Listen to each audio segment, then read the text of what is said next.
Our first question is on taxes and debt. Unlike the state of Nevada, which must balance its budget, the federal government can engage in deficit spending. Economically, the biggest challenge facing America's future may well be the ballooning deficit, currently in excess of $19 trillion. And for those of you who are counting, that's about $56,000 per citizen. So the question is, what would you do to reduce the size of the federal deficit? We have a $19 trillion debt. I think the latest numbers are 19 trillion and another 250 million, and it goes up second after second. You can go to the national debt clock to see that.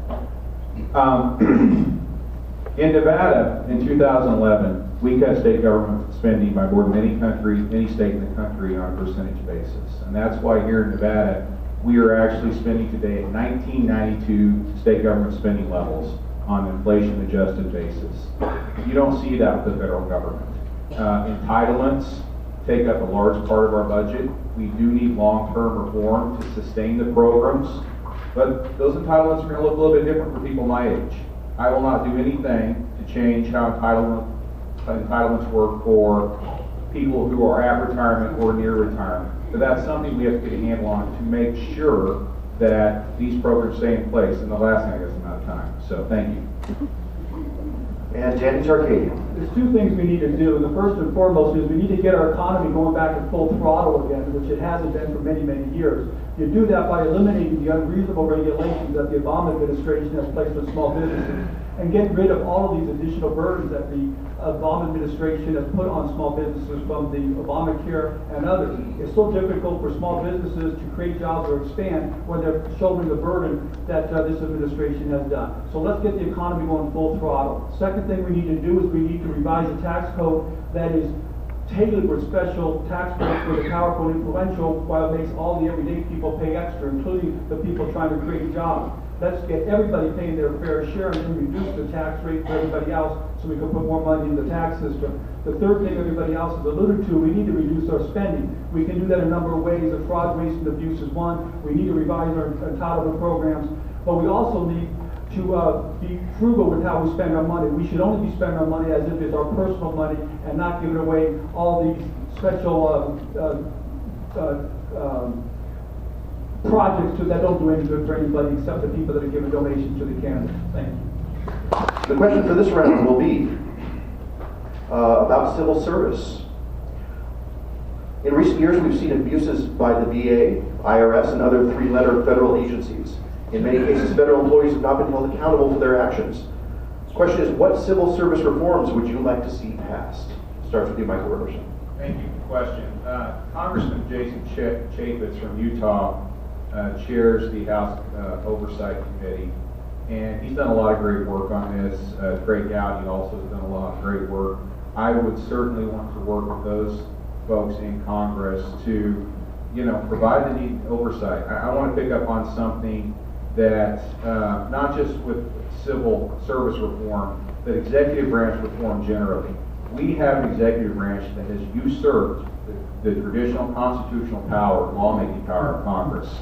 The regulatory burden in this country, under this Obama administration, is costing businesses and individuals $2 trillion a year. You talk about how to get the debt under control. We do need to recharge this economy. You can't do that when you're putting $2 trillion of regulatory chains on small businesses and individuals in this country. On the VA issue is a travesty. Senator Heller's done great work on this. I think every veteran in this country should be able to have a card and go to any medical facility in this country to get served until this VA scandal gets fixed. Thanks, Mr. Roberson. The size of government has gotten so far out of control that the bureaucracies have gotten bigger and bigger. And whenever something gets that large, there's no oversight that you can have on certain parts of it. And the first thing we need to do is we need to shrink the size of our government, getting the federal government back to doing only those specific things enumerated in our Constitution, and then doing those things well. Shrink the size of government. But the second thing that offends me more than anything is you see all these type of abuses, whether it was all the money they spent in one agency to come out to Las Vegas and spend millions of dollars on their parties they had, or the IRS doing what they were doing with their stuff. Why isn't anybody being charged criminally for those actions? If they are taking money from the taxpayers and wasting it for their own benefit or abusing the IRS system, isn't that a criminal charge and shouldn't they be put in jail for it? Get tougher for those people that violate the public trust and you'll get a lot better representation. Thank you. So this question is about education.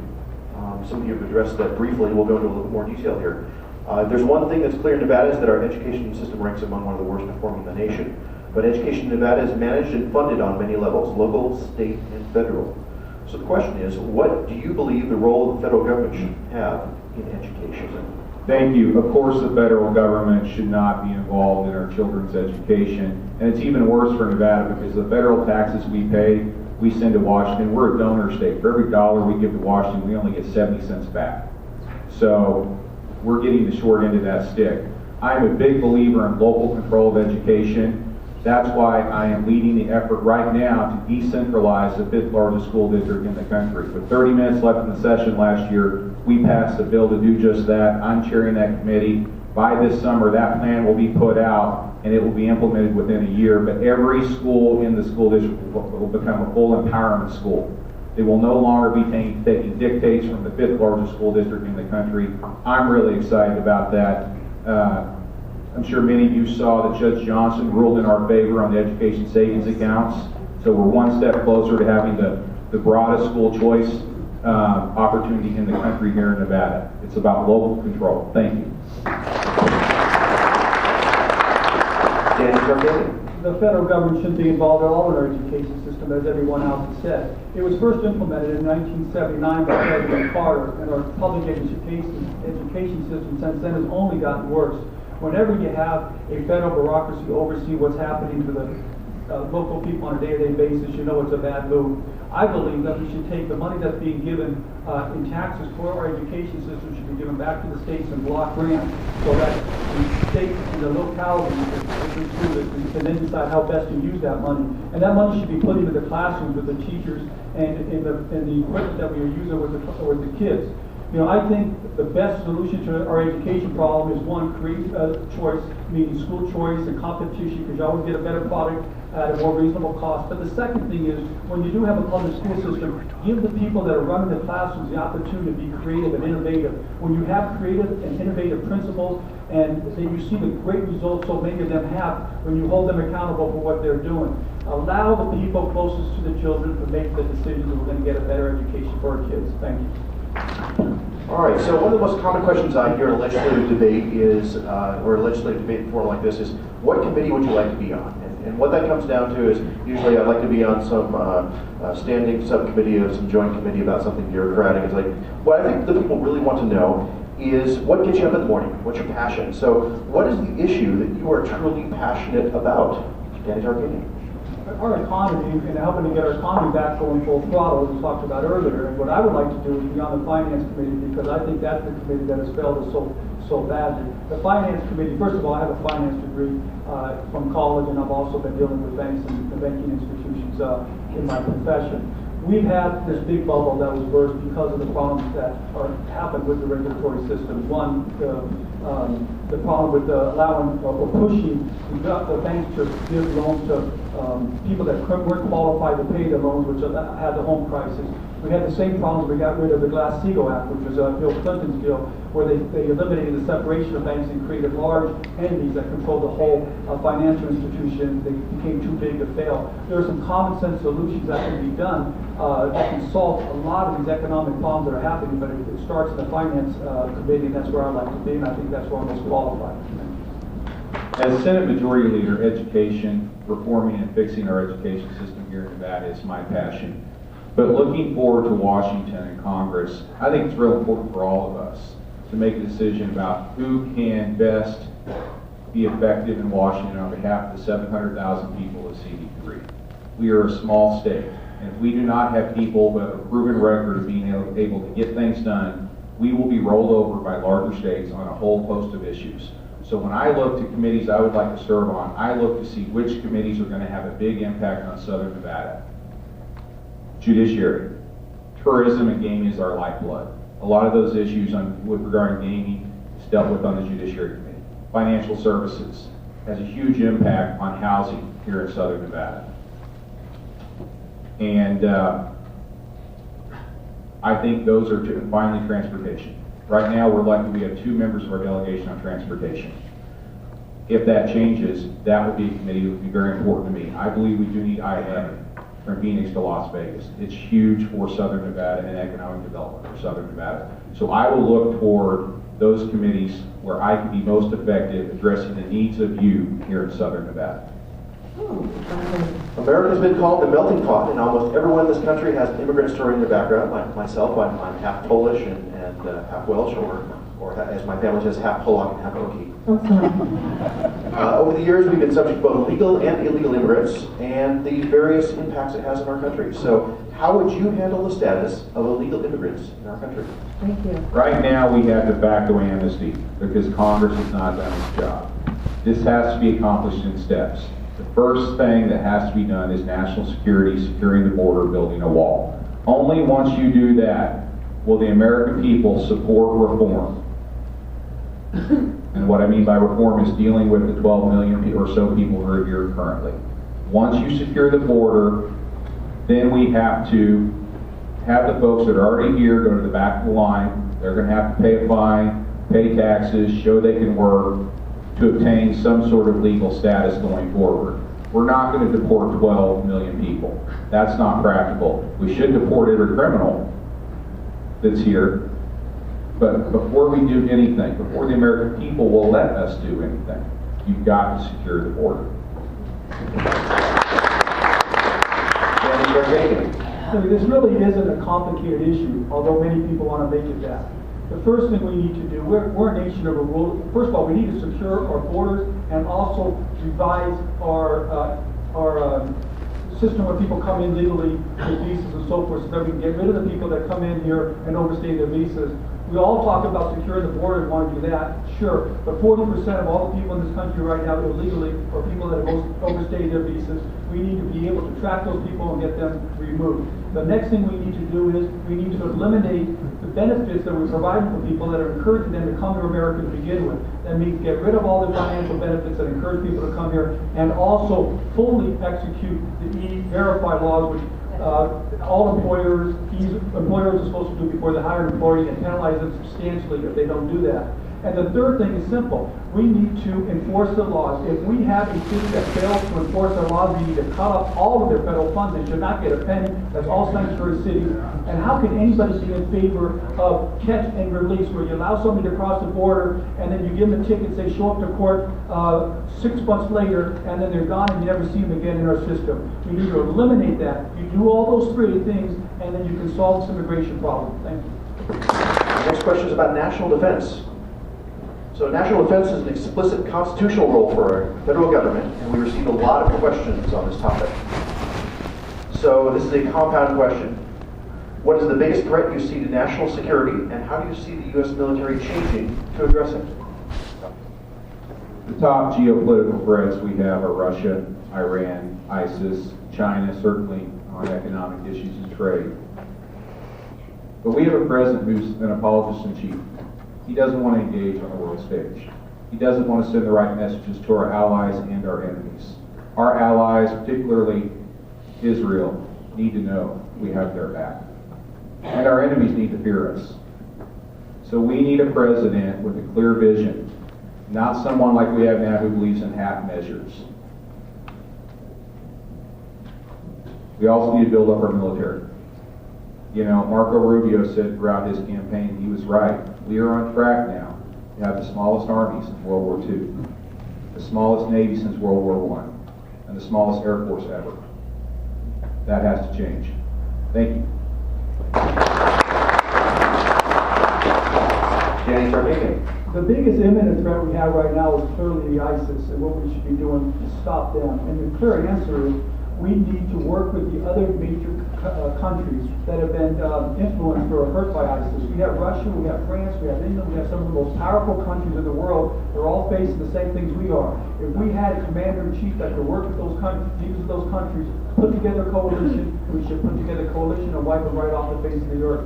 The biggest long-term threat we have is what Obama has done by allowing Iran to proceed with their nuclear bomb, and giving them hundreds of billions of dollars in money to continue to foster their terrorism threat. The way to stop that is you need a commander-in-chief who's going to be tough, that people fear, that will follow through with what they say, and we need to build up our military and use all of our resources that we can to have the strongest, most powerful, most innovative military around. That people are going to fear us, and they will no longer challenge us like you're seeing on an everyday basis from China and Russia. This question is on Obamacare. I think it's clear to everyone that Obamacare is a disaster and will either eventually be eliminated by collapsing under its own weight or by an act of Congress. So most Republicans running for office support some variation of repealing and or replacing. So the question is, what is your preferred alternative to Obamacare? Well, I agree with much of what Andy said. We need a patient-centered, patient-focused healthcare system that includes health savings accounts, tax credits to be used for medical services, tort reform. That's a big thing that I've been focused on here at the state level.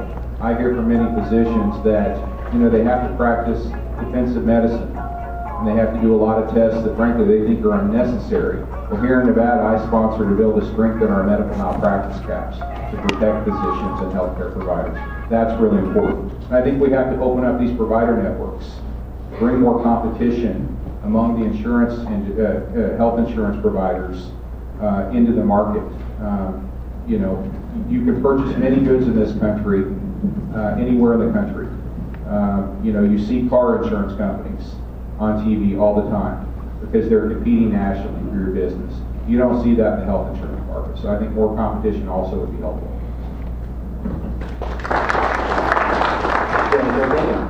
The simple solution to our healthcare problem is to go back to what's made our economy the greatest economy in the history of society. And that's a market-based, consumer-based product. And we don't have that now. In fact, Obamacare takes us in the complete opposite way. Market-based, create more opportunities, more competition, always creates a better product at a lower cost. As Senator Roberson said, we should be allowing people to be able to purchase insurance across state lines. There's no reason why we can't do that. We should also, as Andy Matthews has said, we should be giving tax breaks to people who don't get insurance through their employers. The employers get a deduction when they give insurance to their employees, but if you buy your own insurance, you don't get a deduction. Why is that? Special interest groups. We should be encouraging people to have their health savings accounts where you can put money into a health savings account, it's tax deductible, and then that person can pick and choose what insurance is best for he, she, and their family, and utilize that spending based upon that. And you can carry it with you from job to job. Those are really simple based solutions that the Democrats seem to ignore and Republicans don't talk enough about, and it would get back to what's made our country the greatest economic force, those principles. Thank you. First of all, I thank you, Ed and Ann, for hosting this event. I want to thank all of you for coming out here and spending your Saturday morning with us. As all of us candidates can tell you, it's so tough to get in front of a large number of people that are active and interested voters before this primary, so thank you for spending the time being here. I want to thank all my volunteers that came out to support me.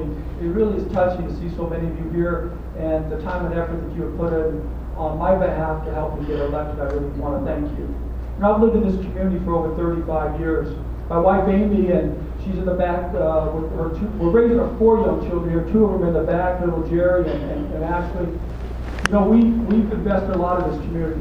We've worked on a number of different nonprofit groups, the Tark Toy Drive, the Tarkanian Basketball Academy, the Hope for Prisoners, to the Focus Group, which works with young children, children that don't have a father. This community means a lot to me and my family. We love this community and we love this country. And because of that, public service has meant a lot to our family, and I want to get involved and be able to give back to this wonderful community for all the things they've given to us. I, like many of you, and I'm running 2 small businesses here too. I run a nonprofit basketball academy I mentioned, but also a development project called the Tarkanian Professional Center.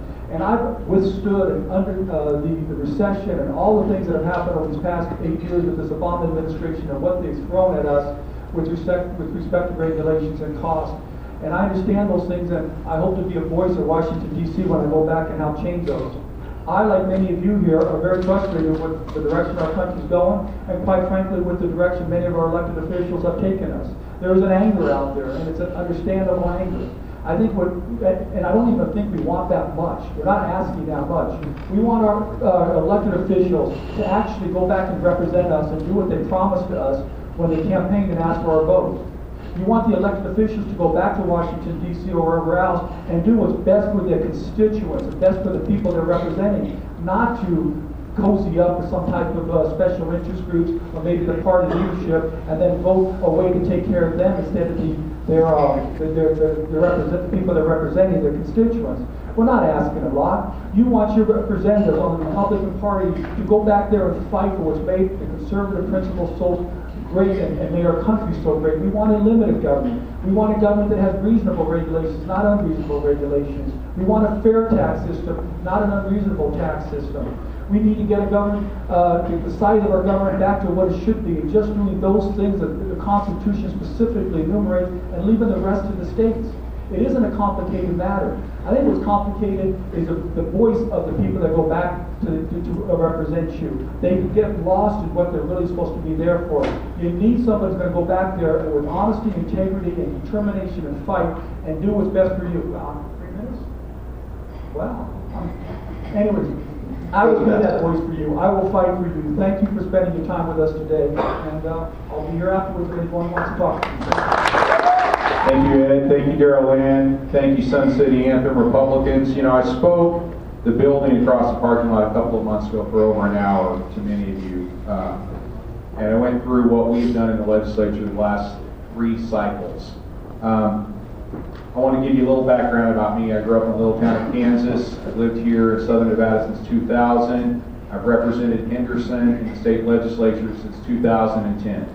In 2010, I beat a liberal incumbent Democrat. In 2012, I became Senate Republican leader. In 2014, I became Senate Majority Leader. And I've spent the last 5-6 years of my life doing more than most to elect Republicans to the legislature. And in 2014, we finally took the majority.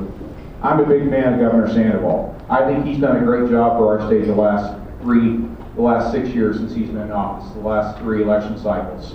I have the support of Governor Sandoval. I have the support of United States Senator Dean Heller, House Majority Leader Kevin McCarthy, the U.S. Chamber of Commerce. Congress and someone representing 700,000 people in Southern Nevada, it's a serious job. It's not the kind of job where you can give it to someone and expect them to learn on the job. You don't get training wheels. You need to seriously consider who you're going to elect for this race and who has proven that they can get things done.